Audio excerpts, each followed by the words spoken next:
भाई यूपीएससी हो या स्टेट पीसीएस, अगर ज्योग्राफी के लिए आर्ट एग्रीकल्चर के विषय से आप पढ़ना चाहते हो ना, तो 8 क्लास का जो एनसीईआरटी है ना, बहुत इम्पोर्टेंट हो जाता है इसमें।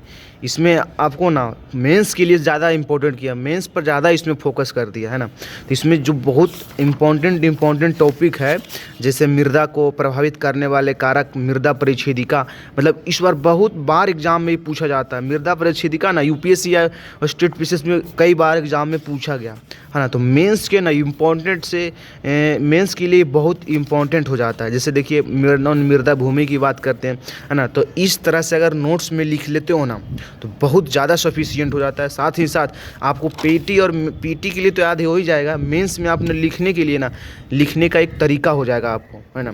तो देखिए इस तरह से भूमि क्या है, मतलब भूमि के बारे में थोड़ा विषय करना है यहाँ पर, है ना। भूमि का उपयोग कहाँ कहाँ करते हैं, थोड़ा ये आपको बता दिया है ना। भूमि पर मतलब किस तरह से, मतलब किसका किसका प्रभाव है, तो मानव प्रभाव, मानवीय प्रभाव हो गया, है ना। भूमि संसाधन पर रोक, मतलब संरक्षण को कैसे कर सकते हैं, तो वनरोपण से कम करना, भूमि उद्धार कम करना, रासायनिक, मतलब इत्यादि आपको सारा चीज़ इसी में आपको जैसे मिल जाएगा। जैसे यहाँ पर देखिए, है ना, जैसे भूमि का उपयोग किस तरह से करना है, भूमि का संरक्षण किस तरह से करना है, मृदा पर क्या है, तो मृदा मतलब मृदा परिच्छेदिका बहुत इंपॉर्टेंट है ना। मृदा खनिज को प्रभावित करने वाले कारक क्या क्या है ना। फिर मृदा निर्माण के कारक, तो इस तरह से अगर बना लेते हो ना डायग्राम, तो बहुत ज़्यादा सफिशिएंट हो जाता है। साथ ही साथ आपको जितने भी मतलब मेंस का क्वेश्चन मिलेगा ना, उसे आप एक बार ज़रूर बनाइए। डायरेक्ट मृदा परिच्छेदिका के बारे में आपको पूछा हुआ क्वेश्चन है ना। फिर आपको देखिए इस तरह से मृदा को प्रभावित करने वाले कारक आप लिख दीजिए, जो कि डायग्राम से अनुसार आपको बहुत ज़्यादा हेल्पफुल मिलेगा।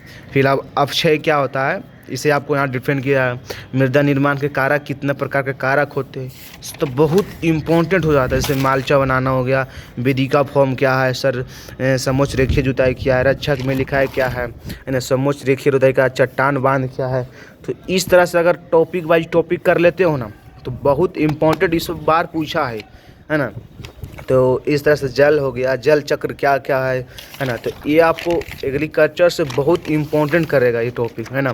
संसाधन के संरक्षण कैसे कर सकते हैं, बृहस्पति वन जीव अभयारण्य क्या क्या है ना। तो इस तरह से आप मतलब इसमें मेंस के लिए ज़्यादा इम्पोर्टेंट किया है ना। वनस्पति संरक्षण में वन्यजीव जीवन के लिए मतलब किस किस बचाव कैसे कर सकते हैं।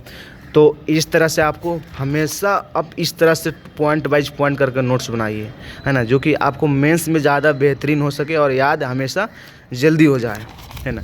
तो इस तरह से आप भी नोट्स बनाइए।